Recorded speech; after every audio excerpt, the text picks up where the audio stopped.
Hello and welcome to the management classes. हम लोग UGC NET economics के syllabus को डिस्कस कर रहे थे, तो उसमें पहली वीडियो आपने देखी होगी जिसमें हमने पहली यूनिट के पहले टॉपिक को डिस्कस किया है। उसी के अंदर जो उसका सब टॉपिक है वो है कंसेप्ट ऑफ यूटिलिटी।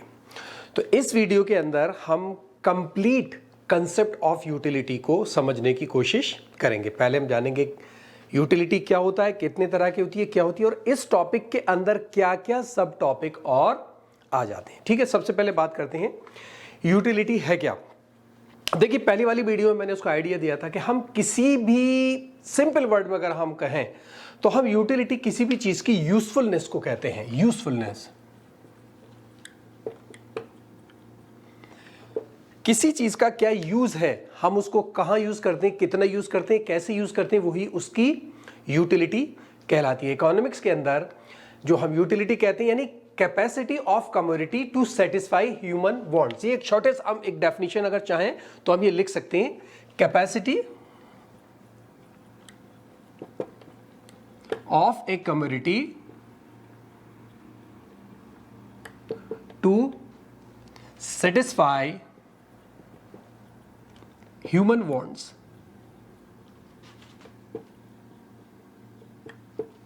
ये यूटिलिटी है। यानी कोई भी चीज है, प्रोडक्ट है, कोई भी चीज है, उसके अंदर एक क्षमता होनी चाहिए कि वो हमारी वांट्स को पूरा कर सके। जो हमें जरूरत है उस जरूरत को पूरा कर सके, जो हमारी ख्वाहिश है उसको पूरा कर सके। ठीक है, इसी चीज को, जो हमारी ख्वाहिश पूरी हो रही है वही हमारी यूटिलिटी है। हम कोई भी प्रोडक्ट क्यों खरीदते हैं। देखिए, इस पूरी वीडियो के अंदर हम एक ही एग्जाम्पल को लेके चलेंगे, फिर समझना आसान होता है। इस पूरी वीडियो के अंदर हम एग्जाम्पल लेंगे वाटर का, पानी, गिलास ऑफ वाटर। हम कितने गिलास ऑफ वाटर, एक बार प्यास लगती है, हम कितना, अब हम रोड पर जा रहे हैं, रोड पर जाते हुए हमें प्यास लगी और वहां कोई आदमी पानी बेच रहा है, तो हम क्यों खरीदेंगे पानी। कोई भी सर्विस है, गुड्स है, सर्विसेज है, हम क्यों खरीदते हैं। जाहिर है क्योंकि उससे हमें सेटिस्फेक्शन मिलता है। पानी खरीदते हैं क्योंकि हमारी प्यास बुझती है, उससे हमें पानी की जरूरत है। हम पानी पीते हैं और हम बेटर ऑफ हो जाते हैं, हमें अच्छा लगता है। यानी हम अगर सेटिस्फाई हो रहे हैं तो हमारी यूटिलिटी पूरी हो रही है। यानी जो हमारी ख्वाहिशात पूरी हो रही हैं, जो हमारी ज़रूरियात पूरी हो रही हैं, उसी को इकोनॉमिस्ट यूटिलिटी कहते हैं। पानी का एक गिलास आप पीजिए, आपको बहुत तेज प्यास लगी है तो पानी का एक गिलास लिया, आपने पिया, तो वो पानी का गिलास पिएंगे तो उससे पहला गिलास, अगर आप मान लीजिए आपको 3 गिलास पानी, आपको लग रहा है कि मुझे इतनी प्यास है कि मैं 3 गिलास पी लूंगा। प्रैक्टिकली आप समझने की कोशिश कीजिए कि जब आप पहला गिलास पानी पी रहे होंगे तो आपको सबसे ज्यादा मजा आ रहा होगा, यानी उस गिलास की यूटिलिटी सबसे ज्यादा है। उसके बाद जब आप दूसरा गिलास पिएंगे तो यानी पहले वाले की यूटिलिटी से इसकी कम होगी। क्योंकि आपके पहले वाले ने जितना पानी आपने पिया है उससे आपका सेटिस्फेक्शन काफ़ी हद तक पूरा हो चुका है। अब आप जब दूसरा पिएंगे तो फिर ठीक है, एक गिलास और पियो, अब भी प्यास है, लेकिन उसकी यूटिलिटी इससे कम होगी। वो दूसरा गिलास जो आपको मज़ा देगा पहले वाले से कम देगा, इसी तरीके से वो कम होती चली जाएगी। ठीक है, तो कोई भी चीज़ है, कोई भी प्रोडक्ट है, हम उसको लेते हैं और इसीलिए लेते हैं या इसीलिए खरीदते हैं क्योंकि वो हमारी वांट्स को या हमारी ज़रूरत को पूरा करता है, और इसी को हम लोग इकोनॉमिक टर्म्स में यूटिलिटी कहते हैं। यानी want satisfying capacity of a commodity. किसी भी कमोडिटी के अंदर किसी की वांट्स को सेटिस्फाई करने की जो कैपेसिटी है उसको हम यूटिलिटी कहते हैं। एक चीज़ और ध्यान में रखिएगा, यूटिलिटी और यूजफुलनेस को एक साथ मत कीजिएगा आप। अगर हम कहें सिर्फ यूजफुलनेस और यूटिलिटी, देखिए ये बात सही है कि हम यूजफुलनेस से उसको समझते हैं, लेकिन आप कहें कि यूजफुलनेस ही यूटिलिटी, ऐसा नहीं है। हम समझने के लिए कह रहे हैं कि किसी भी चीज की क्या यूजफुलनेस है वो उसकी कैपेसिटी हो वो उसकी यूटिलिटी हो सकती है। लेकिन यूजफुलनेस तो ऐसा है जैसे आप एक मान के चलिए कि आप प्यास लग रही है, आपको एक गिलास में तेल रखा, ऑयल रखा हुआ है, तेल कोई सा वाली रेपसीड ऑयल है या कोई सा भी है, और एक गिलास में पानी रखा है। यूजफुल तो वो कुकिंग ऑयल भी है, लेकिन कुकिंग ऑयल तो आप नहीं पी सकते।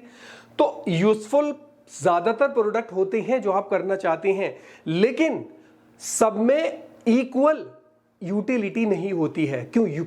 उस वक्त जब आपको प्यास लग रही होती है तो एक गिलास तेल आप ले लीजिए या एक गिलास वाटर, तो वाटर आप पिएंगे, पानी आप पिएंगे, पानी आपकी यूटिलिटी को पूरा करेगा।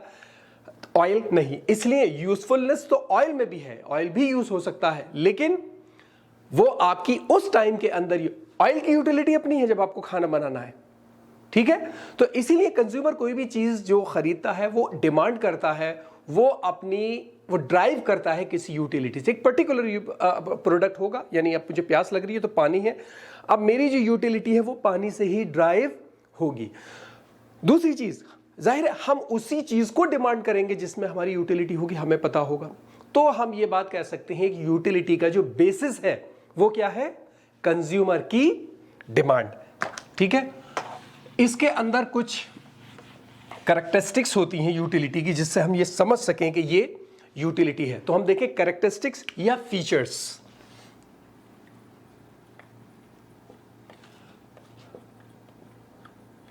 कैरेक्टरिस्टिक्स या फीचर्स ऑफ यूटिलिटी, कैरेक्टरिस्टिक्स कह लीजिए या फीचर्स कह लीजिए, ठीक है। पहली चीज, यूटिलिटी जो होती है वो एक सब्जेक्टिव कंसेप्ट है। मैं पूरा नहीं लिख रहा हूं, आप इसको लिखिएगा जब आप लिखेंगे कि utility is a subjective concept. मैं सिर्फ इसको शॉर्ट में सब्जेक्टिव कंसेप्ट, मैं टाइम बचाने के लिए उसको शॉर्ट में लिख रहा हूं, आप पूरा लिखिएगा। यूटिलिटी इज एक सब्जेक्टिव कंसेप्ट। सब्जेक्टिव कंसेप्ट का क्या मतलब है? ये एक फिजियोलॉजिकल नीड है आपकी। आप एक चीज, कोई मुझे प्यास लग रही है, कोई दूसरा तो देख के नहीं बता सकता। मेरे चोट लगी है यहां पर, चोट तो दूसरा भी देख लेगा, बता देगा कि हाँ इसको दवा की जरूरत है ना। लेकिन मुझे अगर प्यास लगी है, भूख लगी है, तो वो तो मैं ही महसूस कर सकता हूं ना, दूसरा तो कोई बता नहीं सकता। तो एक सब्जेक्टिव है, इसके अंदर जो हमारी नीड्स है, जो रिक्वायरमेंट है, वो फिजियोलॉजिकल है। कोई भी कंज्यूमर है वो अपने मेंटल एटीट्यूड से बता सकता है। और दूसरी चीज, मेंटल एटीट्यूड जो है वो आदमी का एक व्यक्ति से दूसरे व्यक्ति का अलग होता है। मुझे जब प्यास लगती है तो मैं अमीर आदमी हूं, मुझे जब प्यास लगती है तो मैं जूस पीता हूं। मैं एक गरीब आदमी हूं, मुझे जब प्यास लगती है तो मैं सिर्फ पानी पी लेता हूं।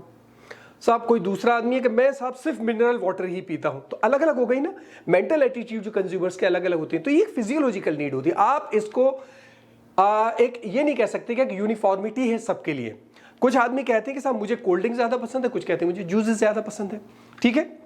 दूसरी बात, यूटिलिटी जो है उसके अंदर कोई इथिकल या मोरल सिग्निफिकेंस नहीं होती है। नो इथिकल और मोरल सिग्निफिकेंस, नो मोरल और इथिकल सिग्निफिकेंस। क्या मतलब है इसका? भाई मोरली क्या चीज सही है, क्या गलत है, यूटिलिटी इस बात को नहीं समझती है।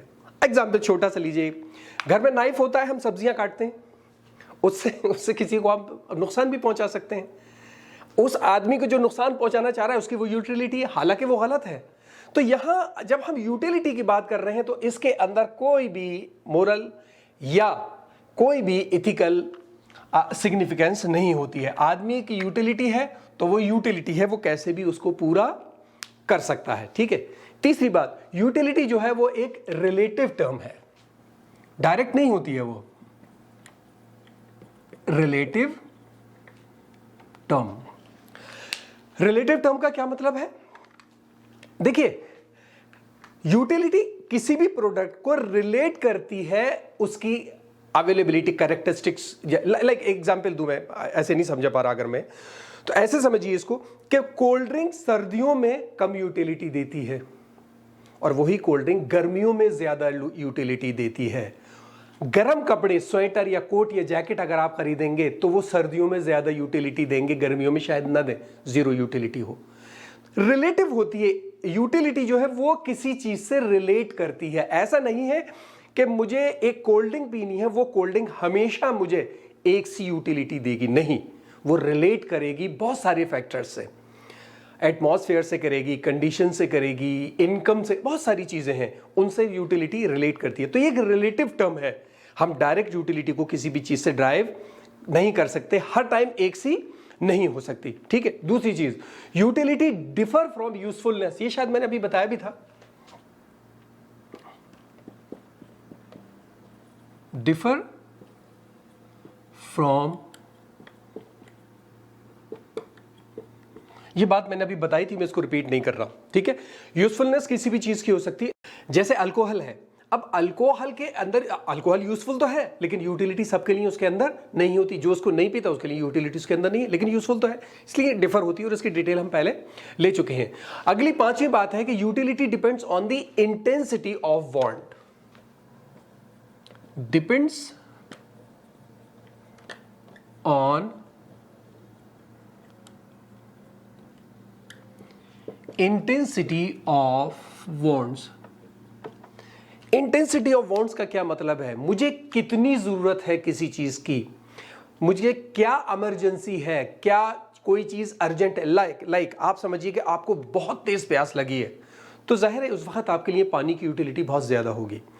लेकिन अगर आप मान लीजिए कि आपने कोल्ड ड्रिंक पी रखी है, फिर कोई पानी लेके आया तो उसकी यूटिलिटी कम होगी। अर्जेंसी के ऊपर किताबें हैं, आपकी किताबें हैं, नोट्स हैं, एग्जाम के अंदर उनकी यूटिलिटी ज्यादा होती है। अब आप मूवी देखने के लिए जा रहे हैं, कोई आपने किताब लेके आ गया, इसे पढ़ लो, क्या जरूरत है अभी पढ़ने की, ठीक है, तो उस वक्त उसकी यूटिलिटी आपके लिए नहीं होगी। लेकिन एग्जाम होंगे तो आपको वही चाहिए, ठीक है। अगली बात, जो छठी बात है इसकी, कि ये डिमांड पर बेस करती है। जो डिमांड है वो यूटिलिटी पर बेस करती है। Utility is the basis of demand, basis of demand. आप कोई भी चीज डिमांड क्यों करते हैं? क्योंकि उसके अंदर यूटिलिटी होती है। अगर यूटिलिटी नहीं होगी तो आप डिमांड करेंगे ही नहीं उसको, ठीक है। तो आपकी जितनी भी डिमांड हैं वो सारी की सारी डिपेंड करती हैं यूटिलिटी पर। आप उन्हीं चीजों को डिमांड करते हैं जिसके अंदर यूटिलिटी होती है, वो प्रोडक्ट जिनके अंदर आपकी यूटिलिटी को पूरी करने की क्षमता होती है, ठीक है। यूटिलिटी मल्टीपर्पज भी होती है। मल्टीपर्पज, मल्टीपर्पज का क्या मतलब है? इलेक्ट्रिसिटी के अंदर यूटिलिटी होती है, आप इलेक्ट्रिसिटी यूज करते हैं, हम लोग इलेक्ट्रिसिटी के अंदर यूटिलिटी होती है। अब आप एक यूटिलिटी, आपको लाइट चाहिए, इलेक्ट्रिसिटी चाहिए, लेकिन उससे हम लोग लाइटें भी जलाते हैं, हम लोग कपड़े भी आयरन करते हैं, हम उससे खाना भी बनाते हैं, वॉशिंग मशीन चलाते हैं, बहुत सारी डिफरेंट तरह की यूटिलिटीज होती हैं। तो यूटिलिटी मल्टीपर्पज भी हो सकती है, ठीक है। अब हम इसकी टाइप्स की बात करें कि यूटिलिटी की कितनी टाइप्स, किस टाइप की यूटिलिटी होती है। मैं फिर शॉर्ट में लिखूंगा सिर्फ टाइप्स। आप लोग जब लिखें तो टाइप्स ऑफ यूटिलिटी लिखिएगा, ठीक है। अब यूटिलिटी की टाइप्स की अगर हम बात करें तो बहुत सारी हैं, कुछ मेन फॉर्म लेके चलने। जैसे पहले हम लोग कहें फॉर्म यूटिलिटी।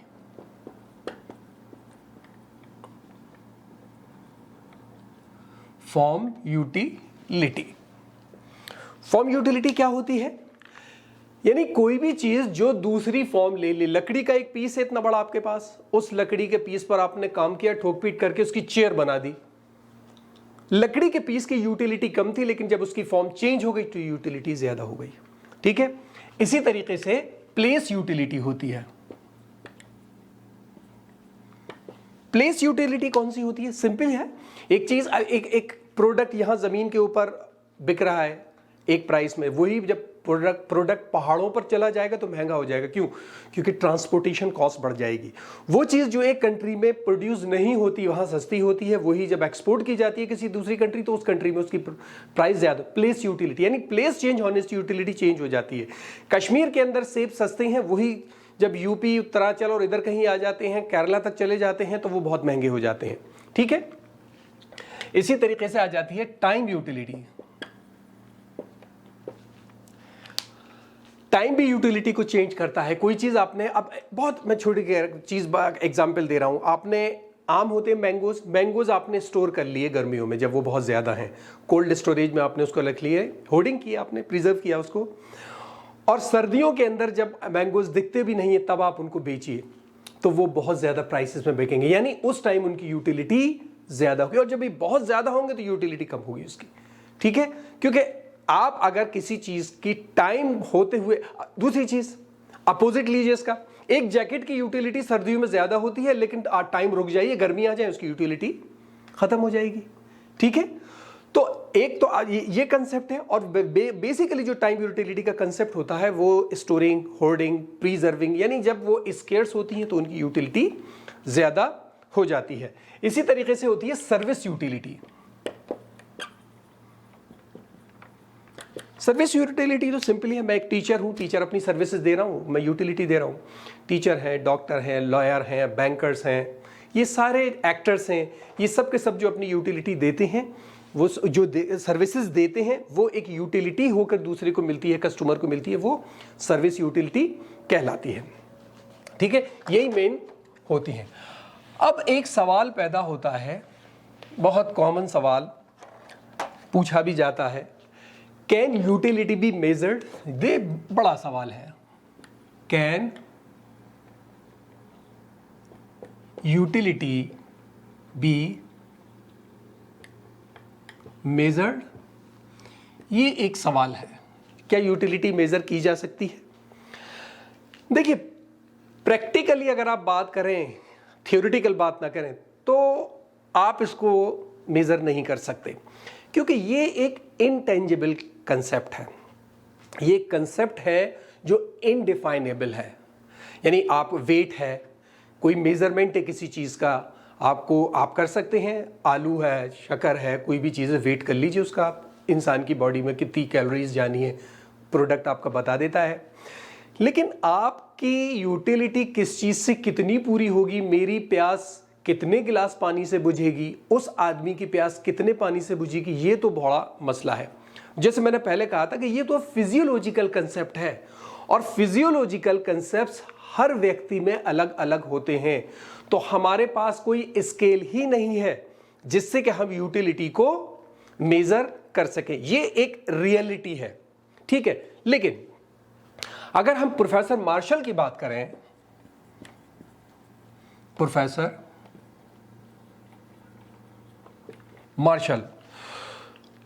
मार्शल का ये कहना है, उनका ये कहना है कि utility can be measured and it's measuring rod is money.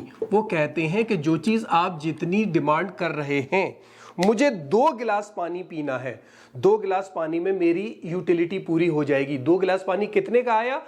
10 रुपए का। 10 रुपए मेरी यूटिलिटी है। उनका जो तरीका है कहने का, वो ये कह रहे हैं कि जो चीज आप अपनी यूटिलिटी को पूरी करने के लिए जितने की खरीद रहे हैं, वो पैसा उसकी यूटिलिटी होगा।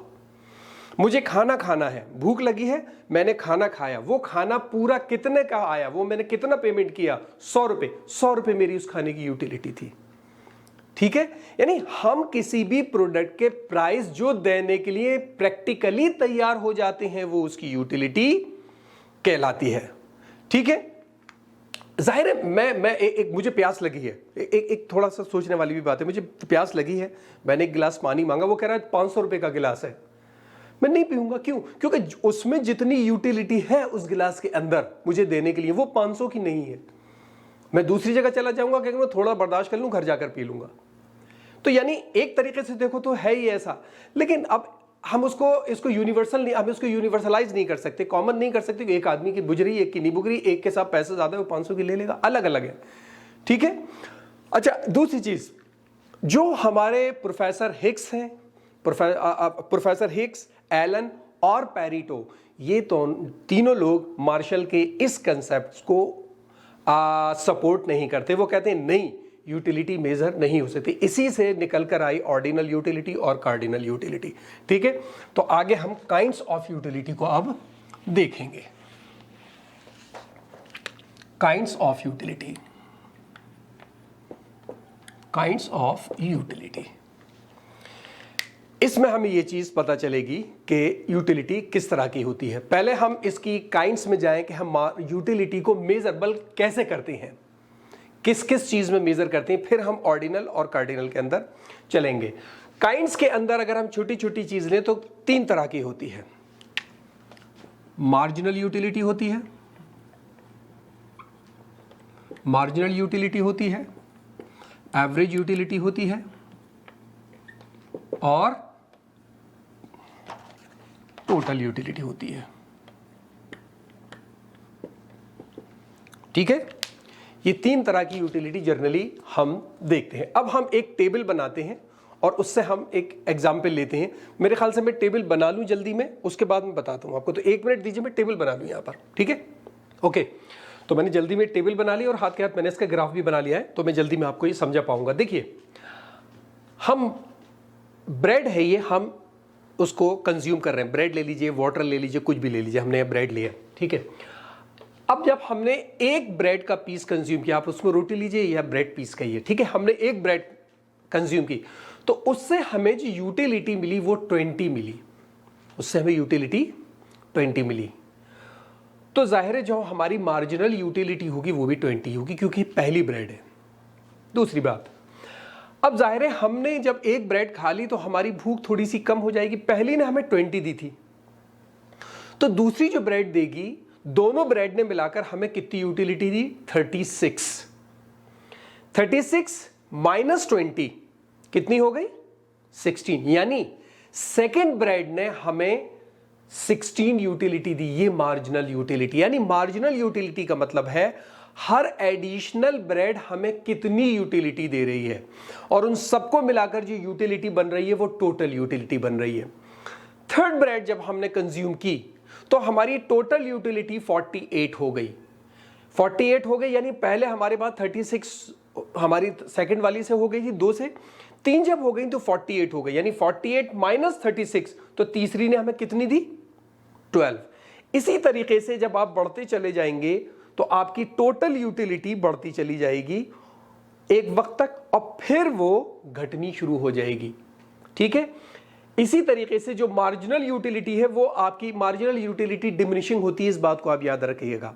मार्जिनल यानी हर एडिशनल यूनिट जो है वो आपको कम यूटिलिटी देता रहेगा। जैसे मैंने पानी का एग्जांपल दिया था, आपको 3 गिलास पानी पीना है, 4 गिलास पानी पीना है, सबसे पहला गिलास आपको सबसे ज्यादा सेटिस्फेक्शन देगा, उसके बाद वाला उससे कम, उसके बाद वाला उससे कम, और इस तरीके से एक वक्त वो आएगा कि आप कहेंगे मेरा पेट भर गया, अब नहीं पीना पानी, एक और पी लें, एक और पी लें, नहीं अब पूरा हो गया, तो वहां आपकी यूटिलिटी 0 पहुंच गई होती है, वहां आपकी यूटिलिटी 0, अब नहीं पीना। लेकिन उन्होंने कहा कि नहीं एक और पी लें, जबरदस्ती आपने एक और पी लिया, एक और बढ़ा लिया, या एक ब्रेड और खा ली, अब आपके पेट में दर्द होने लगा। दर्द का मतलब अब आपको डिससेटिस्फैक्शन है, अब आपकी यूटिलिटी माइनस में चली गई।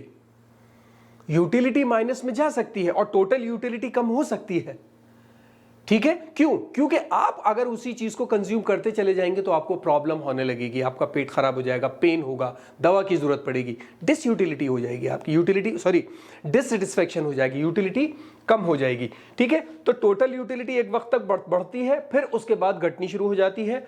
कहां घटती है? जब मार्जिनल यूटिलिटी हमें, यानी जब मार्जिनल यूटिलिटी 0 होती है उस वक्त हमारी टोटल यूटिलिटी मैक्सिमम होती है। यहां देखिए आप, ये हमारी यूटिलिटी है और ये हमारी यूनिट्स है। अब यूनिट हम बढ़ा रहे हैं तो मार्जिनल यूटिलिटी कम होती चली जा रही है, मार्जिनल यूटिलिटी कम होती चली जा रही है। टोटल यूटिलिटी पहले बढ़ती है, टोटल यूटिलिटी पहले बढ़ती है और फिर कम होनी शुरू हो जाती है। रिलेशन क्या है इसको समझने की कोशिश करिए कि हमारी मार्जिनल यूटिलिटी घटना कहां से चालू होती है? जहां पर हम टोटल यूटिलिटी घटना कहां से चालू होती है? जहां पर हमारी मार्जिनल यूटिलिटी 0 हो जाती है। जब हमारी मार्जिनल यूटिलिटी 0 है वहां पर हमारी टोटल यूटिलिटी मैक्सिमम है, और जैसे ही मार्जिनल यूटिलिटी नेगेटिव होती है टोटल यूटिलिटी घटना शुरू हो जाती है। ये रिलेशन है और इस रिलेशन को याद रखिएगा। अब आ जाते हैं एवरेज यूटिलिटी पर। एवरेज सिंपल है, टोटल यूटिलिटी कितनी है, नंबर ऑफ यूनिट से उसको डिवाइड कर दीजिए। यहां पर क्योंकि एक ही है तो 20 माइनस अब डिवाइड बाई 1 20 ही आएगा। यहां पर टोटल यूटिलिटी हमारी 36 हो गई थी, ठीक है, लेकिन इस 36 को अगर हम 2 से डिवाइड कर दें, यानी 36 डिवाइड बाई 2, तो हमें जो एवरेज यूटिलिटी पर ब्रेड मिल रही है वो 18 है। इसी तरीके से आप देखते जाइए कि मान लीजिए आप 6 पर कर रहे हैं तो 6 पर आपकी कितनी है टोटल यूटिलिटी? 60, ठीक है, तो 60 डिवाइड बाई 6 आपकी यूटिलिटी 10 हो गई और यहां 8। तो एवरेज यूटिलिटी निकालना कोई बहुत बड़ी बात नहीं है, सिंपल चीज है, ठीक है।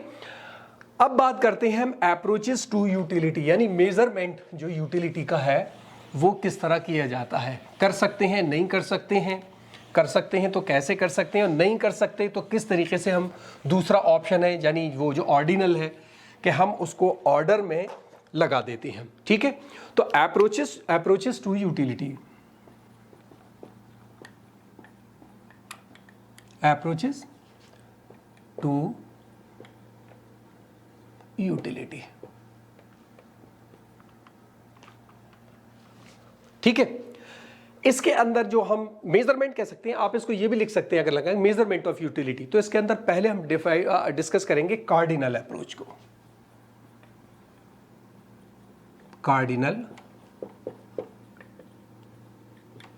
अप्रोच, कार्डिनल अप्रोच कौन सी होती है? ये Alfred Marshall, new classical economist ने दी थी। न्यू क्लासिकल इकोनॉमिस्ट जो है उसमें जाहिर है अल्फ्रेड मार्शल काफ़ी वेल नोन है। तो ये आइडिया दिया था अल्फ्रेड मार्शल ने as a new classical economist, जिन्होंने कहा था कि यूटिलिटी मेजरेबल है। कार्डिनल का मतलब, आप वर्ड कार्डिनल देखें तो इसका मतलब होता है मेजरेबल, जो चीज़ काउंट की जा सके, जो चीज़ मेजर की जा सके। तो इन्होंने कहा कि ये मेजरेबल है, मेजर की जा सकती है, यूटिलिटी मेजर की जा सकती है। कोई भी कस्टमर अपने सेटिस्फैक्शन को कार्डिनली या क्वांटिटेटिवली नंबर के अंदर एक्सप्रेस कर सकता है, लाइक 1, 2, 3 और 4 जो भी है।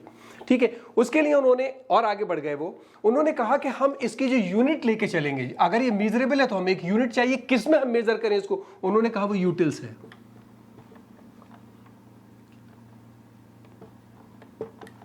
यूटिल्स, और हम यूटिल्स को क्या मानकर चलते हैं? हम मान कर चलते हैं एक यूटिल जो है, एक यूटिल इज इक्वल टू ₹1 कह लीजिए या $1 कह लीजिए, हम अपने यहां ₹1 लेकर चलेंगे। ठीक है, यानी वो कहते हैं कि मनी टर्म के अंदर, जैसे मैंने पहले बताया था, हम यूटिलिटी को मेजर कर सकते हैं।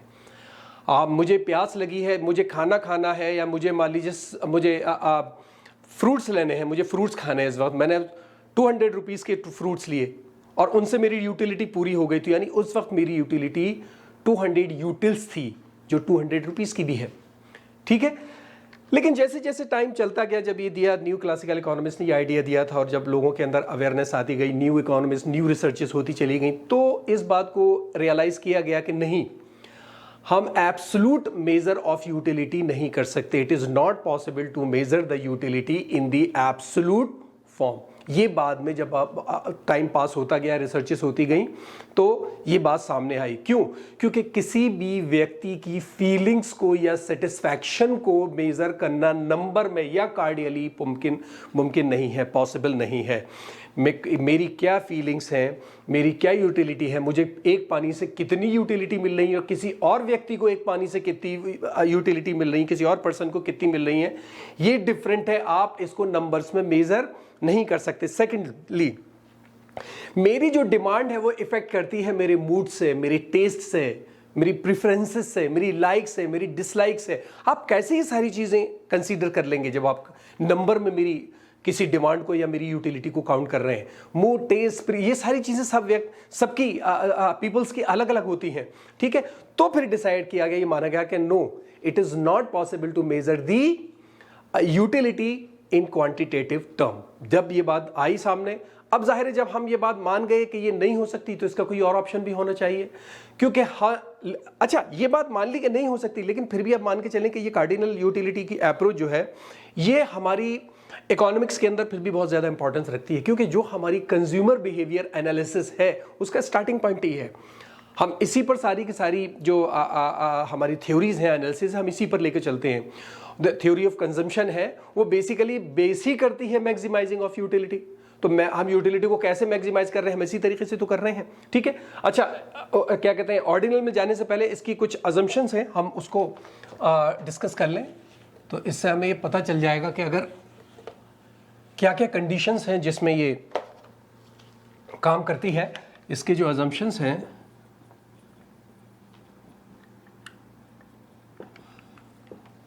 पहला अजम्पशन है इसका, सबसे पहला रैशनैलिटी।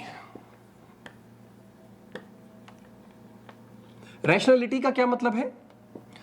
जो आदमी इसके अंदर, जो हम जिसको स्टडी कर रहे हैं, वो रैशनल होना चाहिए। ऐसा ना हो कि वो कहे कि साहब नहीं साहब, मेरी यूटिलिटी तो अपने आप कह दे कि साहब मेरे एक गिलास जो है वो 10 रुपये का मिल सकता, मैं 500 रुपये का लूँगा, मुझे कोई प्रॉब्लम नहीं, बहुत पैसा है।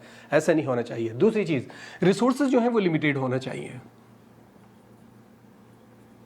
Limited resources. अगर लिमिटेड रिसोर्सेज नहीं है तो रैशनैलिटी का कोई मतलब ही नहीं है। मनी जो है वो लिमिटेड होनी चाहिए। अगर अनलिमिटेड मनी है तो रैशनैलिटी की जरूरत ही नहीं है, खूब पानी पियो, कितने का भी पियो, कैसे भी लियो, ठीक है। हर व्यक्ति सेटिस्फेक्शन को मैक्सिमाइज करने की कोशिश करना चाहिए।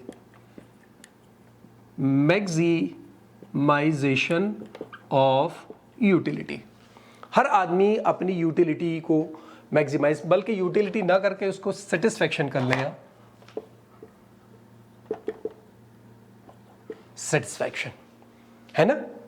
दूसरी चीज हम यहां यह भी मानकर चल गए कि यूटिलिटी जो है वो कार्डिनली मेजर की जा सकती है, मेजरेबल है।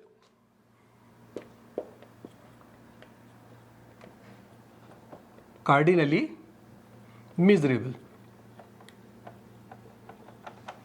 जल्दी में थोड़ी राइटिंग खराब हो रही है, देख लीजिएगा। और हम लोग वहां कंडीशन भी लेके चल सकते हैं, 1 यूटिल इज इक्वल टू 1 रुपी। दूसरी चीज डिमिनिशिंग होती है, डिमिनिशिंग मार्जिनल यूटिलिटी होती है। जो मार्जिनल यूटिलिटी है वो घटती चली जाएगी जैसे जैसे आप मोर यूनिट्स को कंज्यूम करते चले जाएंगे, ठीक है। और जो मनी की मार्जिनल यूटिलिटी है वो कांस्टेंट है, यानी marginal utility of money is constant. अब मुझे एक गिलास पानी पीना है तो मैं बहुत अमीर हूं तब भी 10 रुपए के गिलास में पी लूंगा, मैं गरीब हूं तब भी 10 रुपए के गिलास में पी लूंगा, तो 10 रुपए तो मेरी यूटिलिटी दोनों के लिए बराबर है ना। अब चलते हैं अगले पर, ऑर्डिनल अप्रोच टू यूटिलिटी।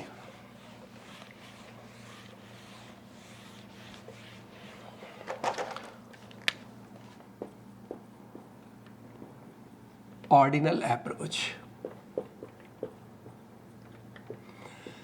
देखिए ऑर्डिनल अपने आप बता रहा है कुछ ऑर्डर से रिलेटेड चीज है।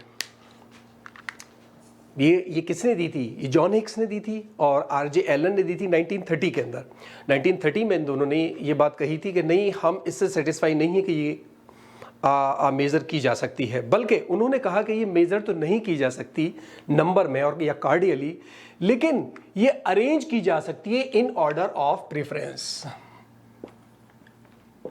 Can be arrange in order of preference. In order of preference का क्या मतलब है? पहला ग्लास ज्यादा दे रहा है, उससे कम दे रहा है, मुझे जूस ज्यादा यूटिलिटी देगा। अब मुझसे कहा जाए एक जूस का गिलास रखा है, एक पानी का, आप किसको ज्यादा प्रीफर करेंगे, जूस देगा या पानी? कुछ लोग कहते नहीं मुझे जूस से प्यास नहीं बुझती, मैं पानी पीऊंगा, उनके लिए वो यूटिलिटी प्रीफरेंस है। जो जूस पीना चाहते हैं उनके लिए वो है, ठीक है। तो यानी यहां पर इनका हिक्स का और इनका एलन का कहना था कि आप यूटिलिटी को रैंक कर सकते हैं on the basis of satisfaction, यानी सेटिस्फैक्शन कौन चीज ज्यादा दे रही है as compare to other product, as compare to other goods. आप इसको प्रीफरेंसेस में लगा सकते हैं और उसी को हम कहते हैं ऑर्डिनल यूटिलिटी, जो ऑर्डर बना सकती है।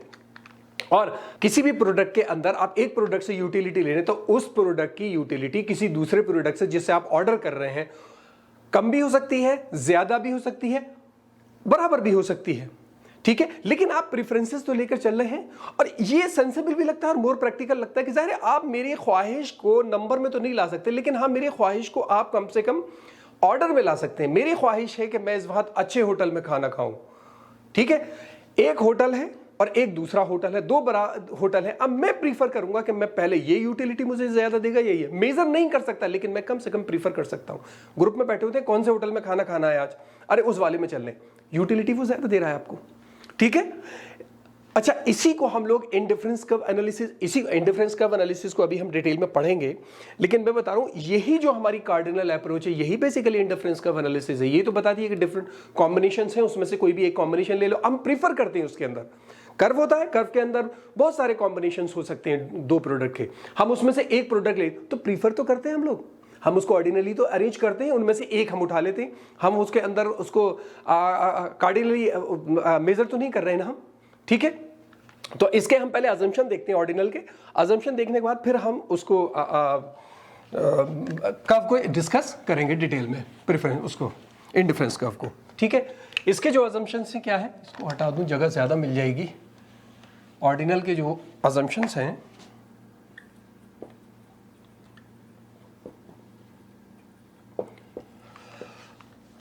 ऑर्डिनल के अजम्पशन क्या है? बिल्कुल सिंपल, पहली वाली बात, रैशनैलिटी जरूरी है।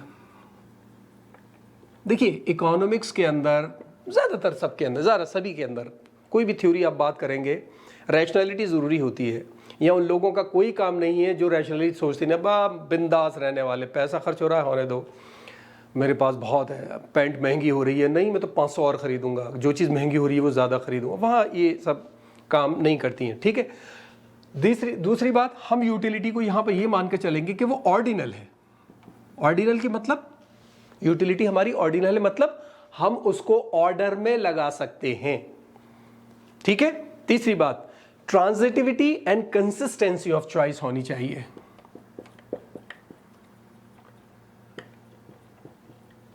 Transitivity and consistency of choice. क्या मतलब इसका? मान लीजिए अगर एक कंज्यूमर है, वो कह रहा है कि मैं प्रीफर कर रहा हूं एक्स टू वाई, यानी एक्स और वाई है तो मैं एक्स के ऊपर वाई को ले रहा हूं, सॉरी एक्स को वाई के ऊपर ले रहा हूं। ठीक है। और फिर वो कह रहा है कि वाई के ऊपर मैं जेड को ले रहा हूं, यानी वो कह रहा है कि अगर मुझे पास एक्स और वाई हैं तो मैं एक्स को लूंगा, और अगर वो कह रहा है वाई और जेड है तो मैं वाई को लूंगा। ठीक है। तो इसका मतलब एक्स तो इन दोनों में सबसे सुपीरियर हो गया, तो वो एक्स को भी जेड के ऊपर भी वो एक्स को लेगा। ये होता है ट्रांजिटिविटी एंड कंसिस्टेंसी। समझने वाली बात है ये। ठीक है। चौथी बात, हम ये मानकर चलते हैं, एक अज्यूम करके चलते हैं हम कि सेशेटी नहीं होगी, यानी हमारी इस यूटिलिटी के अंदर कोई भी सैचुरेशन पॉइंट नहीं आएगा। लार्जर क्वांटिटी हम लेकर चलते हैं तो no सैशिएटी,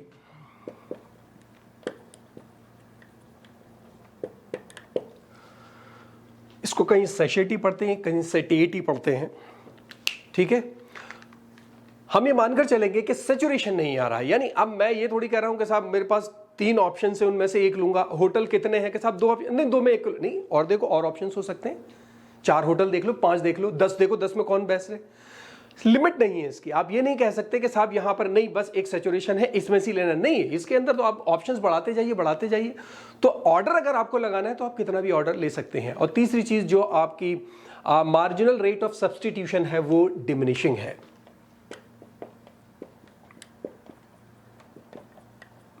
diminishing marginal rate of substitution, एक प्रोडक्ट से दूसरे प्रोडक्ट का जो सब्सटीट्यूट करते हैं मार्जिनली वो डिमिनिशिंग होता रहता है। ठीक है। अब चलते हैं इंडिफरेंस कर्व के ऊपर, अभी जिसकी हम बात कर रहे थे।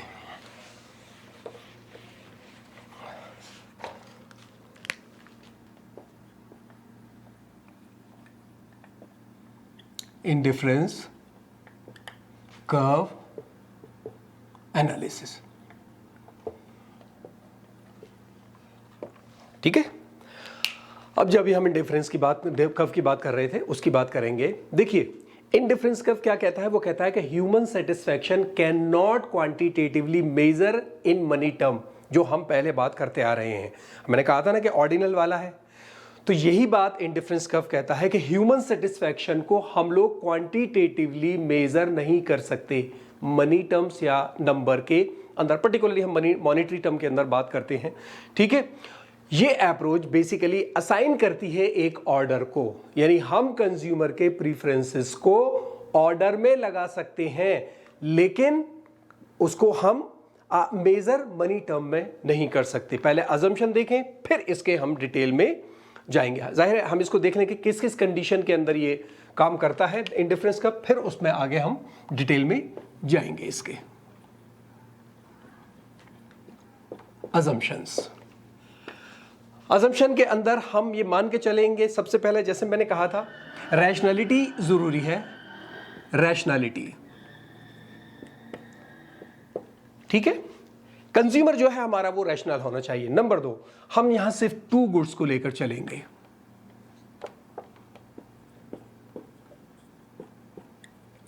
टू गुड्स, और उस 2 गुड्स हम कौन कौन सी लेंगे, हम कोई भी मान के चल सकते हैं। सपोज कर लीजिए हम यहाँ लेके चल रहे हैं एक्स एंड वाई, हम 2 गुड्स ही लेकर चलेंगे। दूसरी बात, जो प्राइस है, प्राइस के किसके, यही जो हमारी दोनों प्रोडक्ट है एक्स और वाई, जो price of X and Y जो है वो गिवन है, पता है पहले से, तभी हम उसको थ्योरी में काम करेंगे। ठीक है। दूसरी बात, टेस्ट, हैबिट और इनकम सेम रहेगी।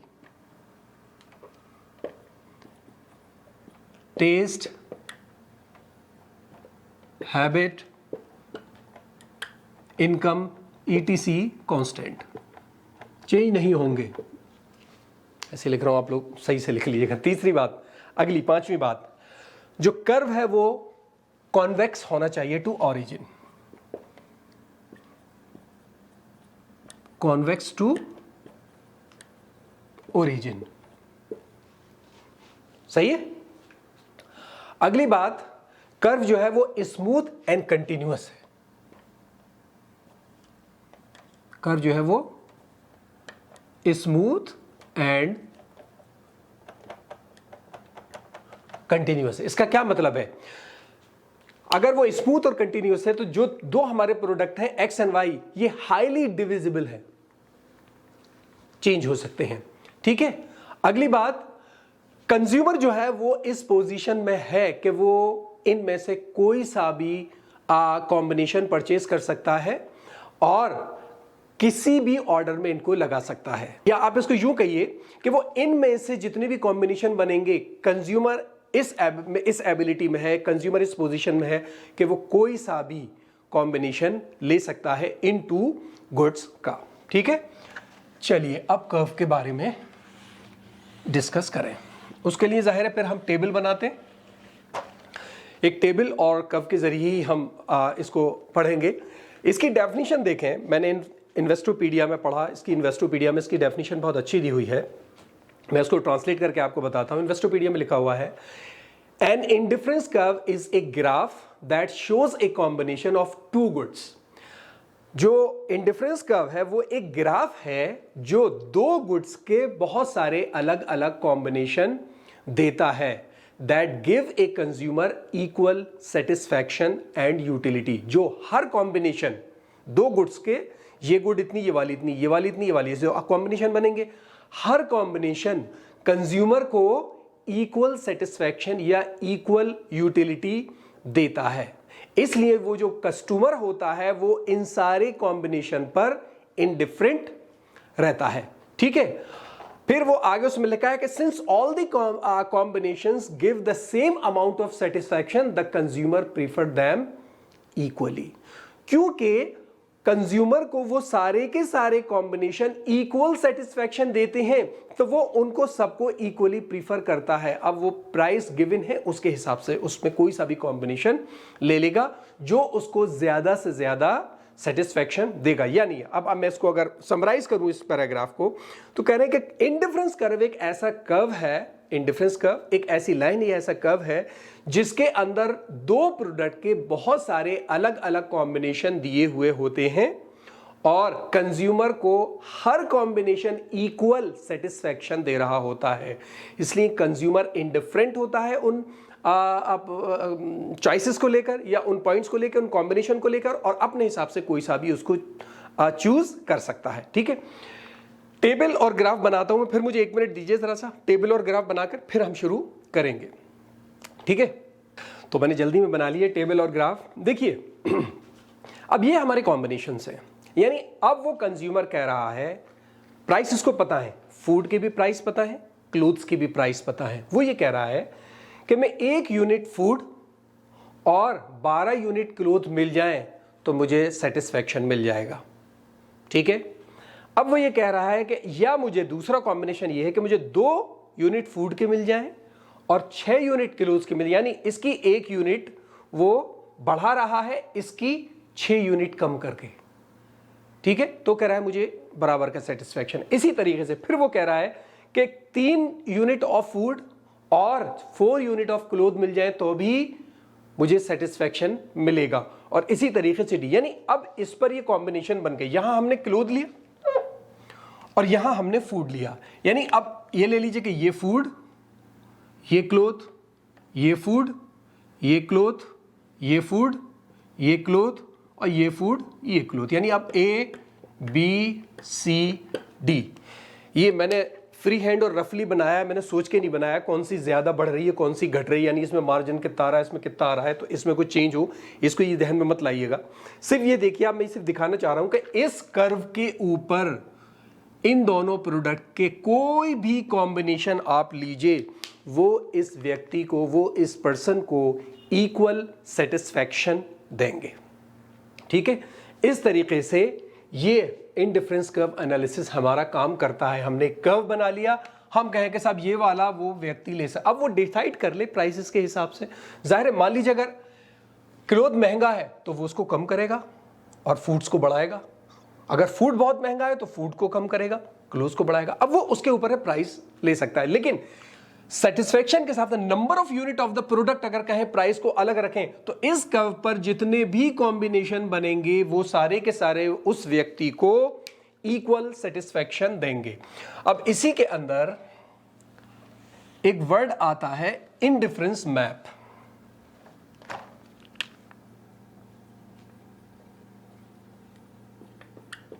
इंडिफरेंस मैप, ये क्या बला है? इंडिफरेंस मैप क्या बला है? यही है। अब मान लीजिए हम इस इंडिफरेंस कर्व पर थे, ठीक है, तो एक हमारी लिमिट थी कि हम यहां तक ले सकते हैं। लेकिन मान लीजिए अगर हम इंडिफरेंस कर्व, अगर हमारी इनकम बढ़ गई है, रिसोर्सेज बढ़ गई हैं, तो हम इस वाले इंडिफरेंस कर्व पे आ जाएंगे। अगर प्रॉब्लम है, रिसोर्सेज हमारी कम हो गई, तो हम इंडिफरेंस कर्व पे आ जाएंगे। ये बेसिकली आपकी लेवल्स को बताता है। अगर आपका लेवल ऊपर है तो आप हाई इंडिफरेंस कर्व को पकड़ेंगे, अगर आपका लेवल कम है तो आप कम जाएंगे। जैसे जैसे आपकी लेवल बढ़ता चला जाएगा, आप राइट की तरफ बढ़ते चले जाएंगे। इस बात को ध्यान रखिए, ठीक है। अब इसके अंदर एक आखिरी चीज रह गई, एक आखिरी टॉपिक जो इसमें रह गया है, वो है रिवील्ड प्रेफरेंस हाइपोथेसिस। ये भी आपकी यूटिलिटी का ही टॉपिक है, revealed preference hypothesis. Revealed preference hypothesis. थक गया हूं मैं, जल्दी में कर रहा हूं, मैं सिंगल शूट में बना रहा हूं, एक ही बार मैं बीच में कट करता हूं, लेकिन मैं बस बनाए जा रहा हूं इस वीडियो को। थक रहा हूं थोड़ा सा, सॉरी इसके लिए, ठीक है। तो देखिए, रिवील्ड प्रेफरेंस हाइपोथेसिस क्या कहता है? एक अमेरिकन इकोनॉमिस्ट थे, पॉल एंथोनी सिमल्सन, हम पॉल सिमल्सन के नाम से हम इनको जानते हैं। इन्होंने 1938 के अंदर ये आइडिया दिया था। इन्होंने क्या कहा था? Consumer behaviour is the best indicator of their preferences. जो कंज्यूमर का बिहेवियर है वो एक बेस्ट इंडिकेटर, यानी वो एक बहुत बढ़िया चीज है जो उस कंज्यूमर के प्रेफरेंसेस को हमें बताता है। वो बिहेवियर कैसा है? जैसे मैं ज्यादातर महंगे वाले सेब पसंद करता हूं, उस दुकानदार के पास में जाऊंगा, वो मेरी शक्ल देखेगा, अच्छा वो ये वाले करते हैं, यानी मेरी प्रेफरेंसेस को रिवील कर दिया। मैं रिवील करना बताना, ठीक है। यानी अब जाहिर है कभी कभी उसे लगता है कि साहब जो महीने के एंड में आते हैं तो ये वाले सेब लेते हैं क्योंकि इनकम कम होती है। यानी डिफरेंट लेवल्स ऑफ इनकम पर, डिफरेंट प्राइसेस पर मैं अपने प्रेफरेंसेस को रिवील कर सकता हूं। यही रिवील प्रेफरेंस हाइपोथेसिस कहलाता है। हम इसमें एग्जाम्पल लेंगे। जैसे मान लीजिए कोई भी दो गुड्स हैं, दो प्रोडक्ट हैं हमारे, ए और बी, दो प्रोडक्ट हैं हमारे, ठीक है। अगर मान लीजिए कंज्यूमर ने ए प्रोडक्ट को चूज किया है और हम यह भी मान के चलें कि यह प्रोडक्ट जो है वो एक्सपेंसिव है। कंज्यूमर ने ए प्रोडक्ट को चूज किया और ये एक्सपेंसिव है ओवर बी, डैश कर लीजिए, या ओवर बी, हमने ये लिख लिया है। उस कंज्यूमर ने प्रोडक्ट ए को चूज किया है ओवर बी, यानी अब वो कंज्यूमर अपनी प्रेफरेंसेस को हमेशा बता रहा है कि मैं महंगा वाला लेता हूं। यानी अब सबको पता है कि वो यही वाला लेता है, तो ये उसकी जो प्रेफरेंसेस है वो यहां पर रिवील हो रहे हैं। सिंपल सी बात है, ये बहुत ज़्यादा इसमें कंफ्यूज ना हो। ये थ्योरी कहती है कि एक आदमी का जो बिहेवियर है, जो उसका लाइफ स्टाइल है, जो उसका पैटर्न है, वो उसकी चॉइसेस को रिवील। हम कहते हैं जनरली फलाना का आदत, यार वो तो बस कंपनीज की पैंटें पहनता है, वो तो बस लिवाइस की पैंट है, वो अरे वो तो कहीं से भी ले आता है ना। ये साहब जो, हाँ ये साहब यार जब भी खाना खाते हैं 5 स्टार में खाते हैं, हमें रिवील हो रहा है, हम लोगों की प्रेफरेंसेस को देख पा रहे हैं। यही तो यूटिलिटी, हमें पता है कि उसकी यूटिलिटी कहां जाकर पूरी होगी। तो आदमी अपने बिहेवियर से, अपने चलते फिरते, अपने अंदाज से बता देता है कि मेरी क्या प्रेफरेंसेस हैं। और यहां पर जो ये कहा जाता है कि इसके अंदर रैशनल थिंकर होना जरूरी है, तभी आप ऑप्शंस को कंपेयर कर पाएंगे। क्योंकि हमारे पास बहुत सारे ऑप्शंस होते हैं, उन ऑप्शन में से हम एक को रिवील करते हैं, ठीक है।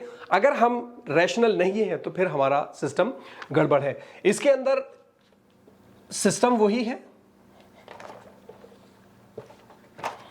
यहां पर बस मैं एक चीज बताना चाह रहा हूं कि ये तो हमारी लाइन है, इसके ऊपर कोई सा भी कॉम्बिनेशन ले सकते हैं हम, कोई भी कॉम्बिनेशन इसमें हम ले सकते हैं। लेकिन दो चीज देखने की चीज है कि हम एक तो ये वाला कॉम्बिनेशन नहीं लेते हैं। ये हम कॉम्बिनेशन क्यों नहीं लेते हैं कि हमारे पास अभी रिसोर्सेज भी हैं कि हम इतना और बढ़ाएं और अपनी जो हमारी यूटिलिटी है उसको पूरी तरह से सेटिस्फाई कर सके। या ये वाला हम इतना ले रहे हैं, हम इसको भी बढ़ा सकते हैं, ये यूटिलिटी हमारी और बढ़ सकती है, इसलिए हम इसको चूज नहीं करते क्योंकि हमारे पास रिसोर्सेज हैं और हम अपनी यूटिलिटी को बढ़ा सकते हैं। या हम इसको भी चूज नहीं करेंगे। क्यों? क्योंकि ये तो हमारी कैपेसिटी से ही बाहर है। इसको लेने के लिए आपको ये चाहिए, इसका मतलब नया लेवल ऑफ इनकम चाहिए, वो हमारे पास नहीं है, तो हम इसको चूज नहीं करेंगे। ये हमारा अनअटेनेबल होता है और ये अनडिजायरेबल होता है। ये हम लेना नहीं चाहते, वो हम ले नहीं सकते। यानी इस कर्व के ऊपर जितने कॉम्बिनेशन आएंगे हम वही कॉम्बिनेशन सेलेक्ट करेंगे, ठीक है। तो ये आपका कंप्लीट कंसेप्ट ऑफ यूटिलिटी हो गया, जो आपके पहली यूनिट के पहले टॉपिक का सब टॉपिक है, ठीक है। आगे देखिए, इस पर बताइए, आप लोग अपने कमेंट दीजिए कि आप क्या सोचते हैं और क्या कैसा रहा, और इसी तरह से मैं चलता रहूं आगे टॉपिक्स के ऊपर। तो कोई प्रॉब्लम हो तो मुझे कमेंट बॉक्स में बताइएगा। इस वीडियो में इतना ही। Thank you so much.